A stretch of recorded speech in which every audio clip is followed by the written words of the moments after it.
Greetings, Fright Nights. I am Count Jackula. And I'm the Horror Guru. We just saw Crimson Peaks. The new Guillermo Del Toro gothic paranormal romance film. Yep.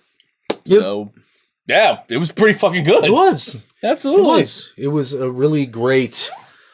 oh, God. Like, I don't know how to describe it other than it was a great, gothic romance story. Yeah, it was a love letter, you know? to the entire, gothic horror and romance subgenres. Yeah. Not just film, like in books, in paintings, in just about everything under the sun. Like, you got the feeling, while watching this, that this is a guy that, doesn't just love things like Mary Shelley and Dracula, but also is a fan of Argento flicks and Mario Bava. On top of that, there's probably a little bit of Dark Shadows love in there. Yeah, a lot of Hammer, and that's just going into the cinematic world. This movie is really good. A true visual feast for the eyes. So if you want to see this movie in theaters, that's the place to fucking see this. Yeah, we saw it on IMAX screen. Yeah, and that was completely worth it. Fucking beautiful. The story is actually very simple, straightforward. Yeah, it's very like most Del Toro films. Yeah. The story is actually very simple and straightforward. Actually, the closest description to something he's done before that this is story-wise is kind of The Devil's Backbone. Yeah. In terms of the gothic ghost who killed these people and why kind of mystery going on. Yeah, and like in so many Del Toro films, the ghosts are not really the monsters. No. They're actually the good guys. They're actually trying to help the main character, solve this mystery. And the mystery is pretty easy to kind of figure out when you're watching the movie. It's not too surprising, but really that didn't bother me. No, not at all. The tone of the story reminded me a lot of Wuthering Heights. Oh, I can see that. Yeah, most definitely.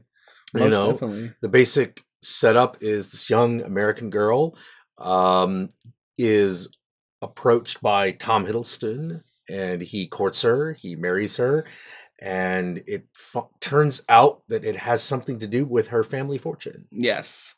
Which her dad basically tries to protect her from, but the dad is not very successful in that regard. Yeah, we'll get more into that when we get into spoilers. Yeah. Her dad is played by Jim Beaver, who is Bobby Singer on Supernatural, and he was probably one of my favorite characters in this movie, honestly. Oh yeah, his relationship with his daughter was really great. It was. His performance is great. Oh, great. Yeah, absolutely. And I love the entire exchange at the beginning when he first meets Tom Hiddleston's character, and has this whole exchange about why he doesn't trust him because his hands are so soft and so you ever seen meek. My hands? Callous, the rough. They show a man's personality. We work here in America. Your hands are soft. We care more about work than privilege. Yeah, absolutely. Basically the difference between someone who basically worked their whole lives and built their own empire with their bare hands versus someone who was born into a fortune. Yeah. Which obviously they squandered away because he's looking for money. Yeah. Well, they make that offhanded remark of oh, you used to have... You have a father? Well, the fortune wasn't squandered by itself. Yeah, pretty much. So they had a reckless father who left them destitute. Absolutely. And that's just kind of the beginning of this story. She goes over to England and marries him and starts seeing ghosts all about. And there's this whole mystery of why are the ghosts here? Who are they? Who killed them and why? And what's the whole story going on here? And she slowly pieces it together as the story goes on. And I think now we can't really talk about more without going into spoilers. Yeah, spoilers. Okay, so... she gets there. First of all, the first thing that happens is that dad hires a private detective who is played by, I cannot remember the actor's name off the top of my head. He was in Torchwood, and he was the British scientist in Pacific Rim. Yeah, and he is playing a very different type of character in this one, and hiding his accent very well. extremely well. Like his whole body language is different in this one. Like he just comes across like this like seedy underground like he comes across as seedy and like underground, like this is the guy who is like the gatekeeper to the underworld. But like he also comes across like when he tells you something, you can trust it. Like like the guy has like skullduggery written all over him. Yeah, that guy was. He's only in the movie for like a brief couple of scenes, but his presence is felt like afterwards. Oh yeah. Oh god, yeah. Yeah, like he gives you a warning. It's just sort of like, I must warn you. What I found is not pleasant. You might want to keep your daughter away from him. Yeah. You must absolutely not marry him. Yeah. Like the scene, just a scene where like he's handing over the evidence to the father. You don't find out what it is at first. At first you just know it was enough for him to go, I got to get these people out of here and try to bribe them to leave. Yeah. So which gets him killed. Yep.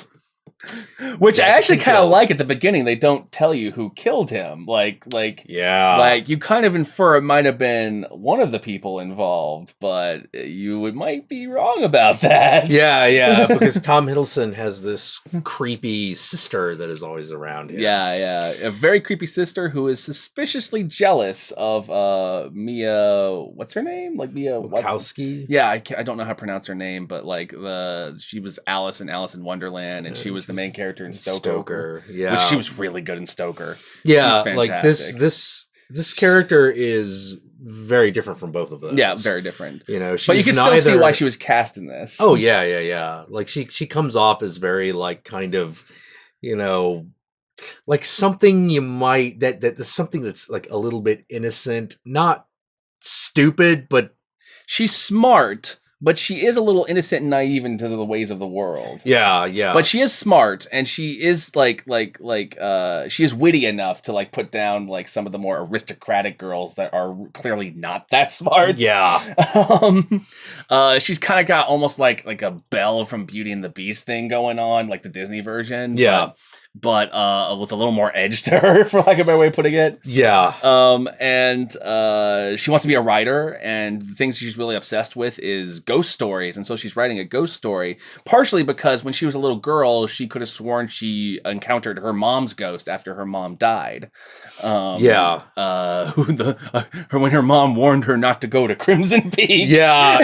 And the ghosts for the most part are CG, but it doesn't matter because they're all mocapped, but from Doug Jones. Oh man, was that him? Yeah. Okay, that explains a lot. Yeah, so like that was whole him. Like creepy mom and the way she moved. That's Doug Jones. It's kind of funny because the CG is kind of a bit of give and take. It allows them to do some really ethereal things with the ghost that you couldn't do otherwise. Exactly. And it's a really cool visual, but it does kind of take away a little bit of like the scariness factor, but you kind of get the feeling that it wasn't supposed to be super scary. It was more like presented almost like a fantasy movie, but it's more a dark fantasy rather than boo, a ghost. Exactly. Although it does that twice. Like at least twice throughout the movie there's like a boo ghost moment, and at least one of them was kind of unintentionally funny to me. Yeah. Like the one where she's opening up her door and the ghost is there and just goes, ah! Yeah. That was pretty funny to me. That was pretty funny. But like the humor in that regard, because there is a lot of actually intentional humor throughout that, and I'm almost guaranteed that was part of it too. Oh, yeah. Well, like just knowing what we know about Del Toro and his style, I guarantee it was intentional. Definitely. He's put stuff like that in his movies before, so I wouldn't be surprised. But yeah, the ghost designs are so amazing in this. And what I really like about them is that essentially every ghost appears exactly as they would their body would appear at the time that they're a ghost. Yeah. So their mom, because she died of this disease and they covered her in all black and all that stuff, appears in that black funeral garb, as well as her face being all shriveled up because of her disease. Yeah. And the black neck thing they put on her because of it.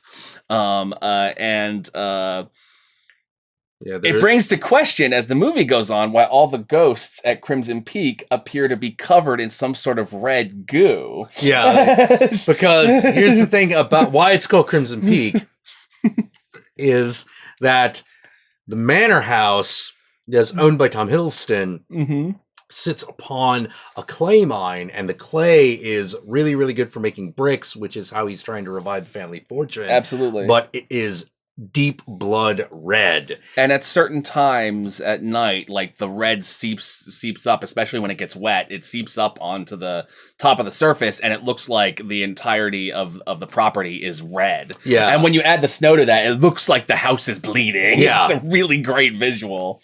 So like underneath the house, there is this clay refinery that refines the clay and melts it, and so they can put it in jars and they can sell it. You find out real quickly how they disposed of their previous bodies inside the clay, which is why all the ghosts appear to be covered in like this red blood looking like crimson color. It is because they were all buried in clay, so their corpses are in that too. Plus they have whatever wound that they died from. Like this one with like a fucking what do you call it? Just their butcher knife in her head.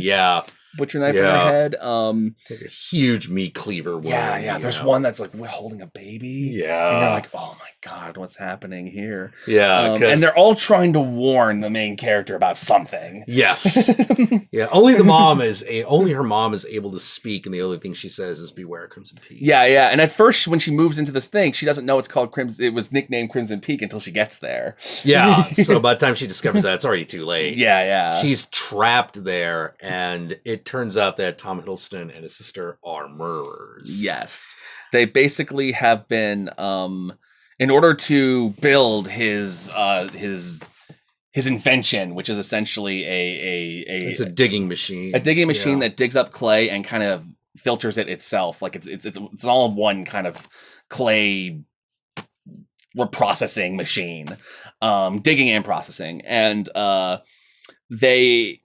they obviously needed a lot of money and a lot of like tests in order to make this thing work. So for the last few years, they have been essentially marrying Tom Hiddleston off to various wealthy families in various countries, killing them once the papers are signed, and then inheriting the fortune that's left over. And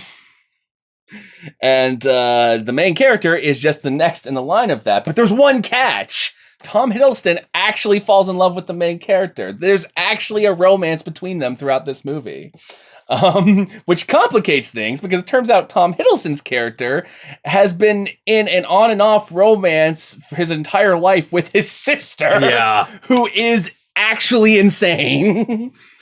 Super crazy. Super crazy.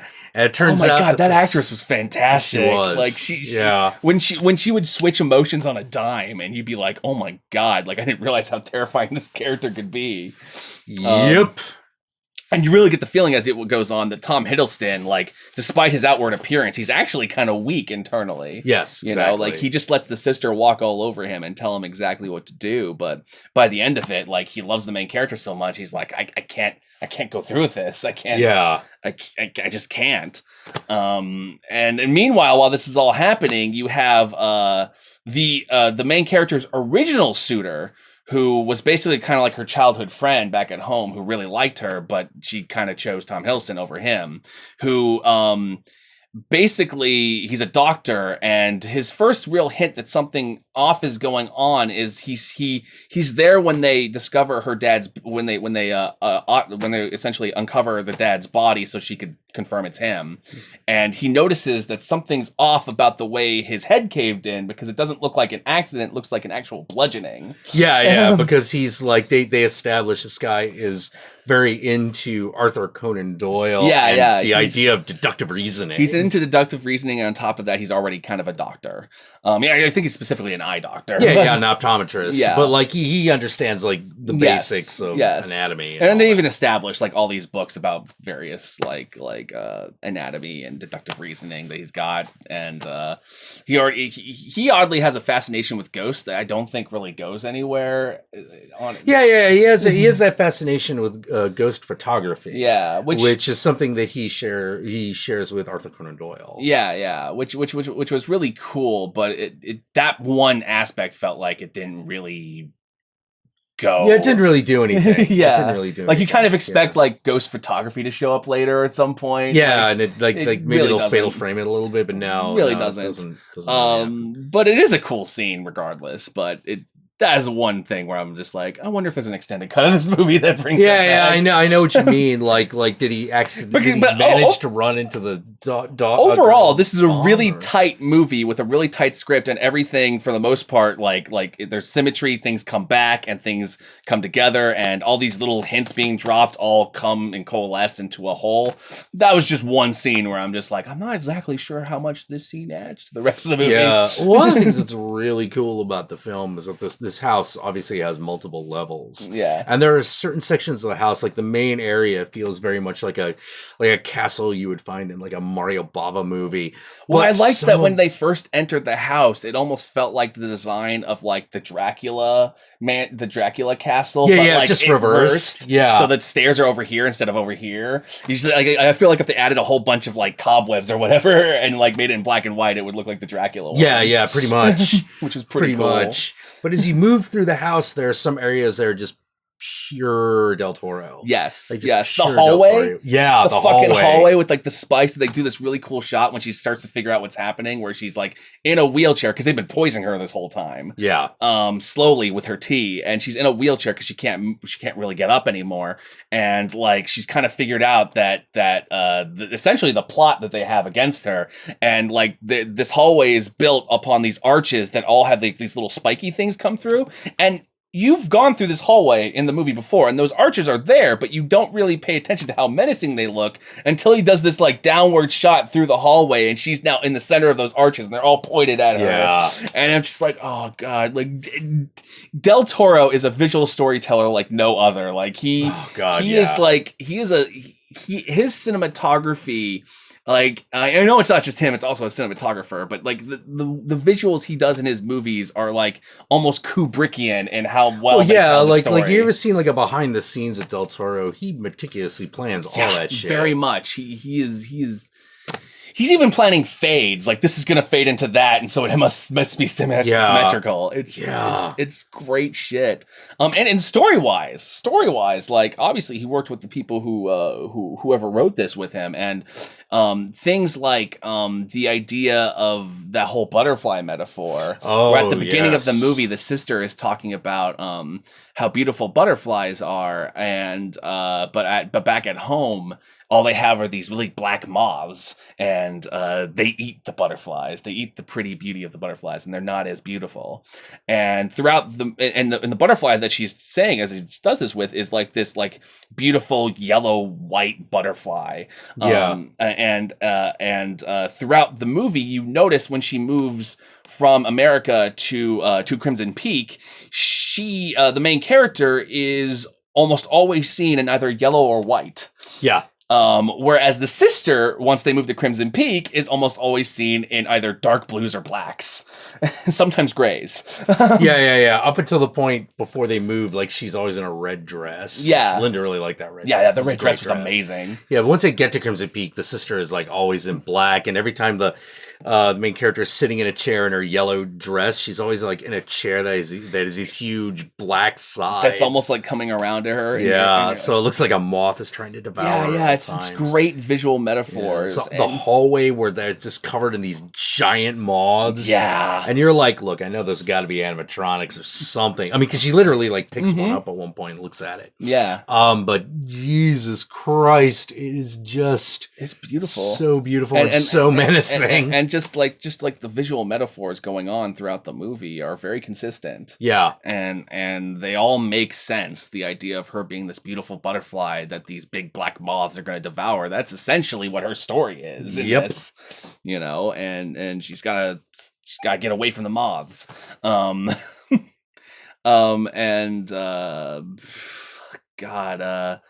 And some of the other story points that come back, like just an offhand line when someone's saying, "Oh, you're gonna be like Jane Austen or whatever," and she's and they're talking about marrying her off with someone or something. Yeah, like you're that. gonna be like Jane Austen, and die a spinster, and she's like, "No, I'd rather be Mary Shelley and die a widow."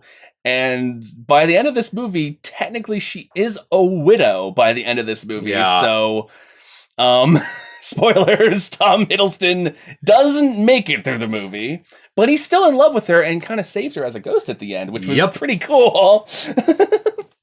Ghost Tom Hiddleston saves. Yeah, I like the way that when Ghost Tom Hiddleston appears, he is blanched. Yeah. But he has red spots on him because he represents Crimson Peak itself. Yeah, and like the knife where he's stabbed in the face is the blood is floating up all ethereal like Del Toro did with the Devil's Backbone ghosts, which was pretty damn cool.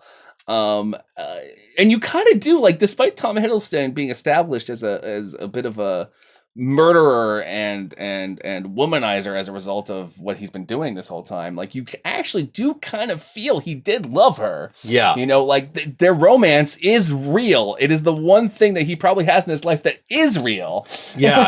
Everything else is someone else controlling him, or just a really, really, really bad decision. But he's still got to die by the end of the story because he's still an awful person. He's still like murdered 3 people. Yeah, absolutely.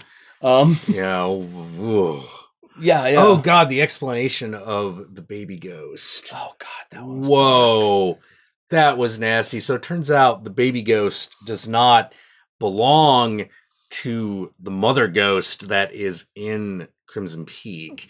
The baby ghost is actually the child of the sister because she got pregnant with Tom Hiddleston. And it didn't go well because it's incest. Yes, so the baby's all fucked up. Yeah, but Hiddleston's wife at the time still adopted the child and tried to take care of it. So when that child is gone, the ghost still takes care of it. Yeah, takes care of the ghost of the child. Yeah.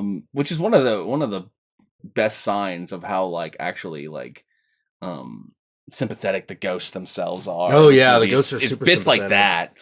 Bits with the mom ghost like rocking the baby, and just like obviously she's just tortured and she's just, how could they? And then like the main character just asks like, what do you want me to do? And then just directs her, points to where she needs to go. Absolutely. Sorry if like we're a lot more calm in this movie. We really love this movie. We're just both really exhausted. Yeah, we're both really exhausted, and it's a very meditative film. It really is. You just kind of get absorbed into it. It's not like, oh, exciting, action packed. It's not like well, it's like it's not like like Goosebumps or something like that, where you're just sort of like, woo, thrills and chills and spills. Like, it really is just a very good gothic ghost tale, and on that level, 2 thumbs up. Oh, 100%. This movie is fantastic.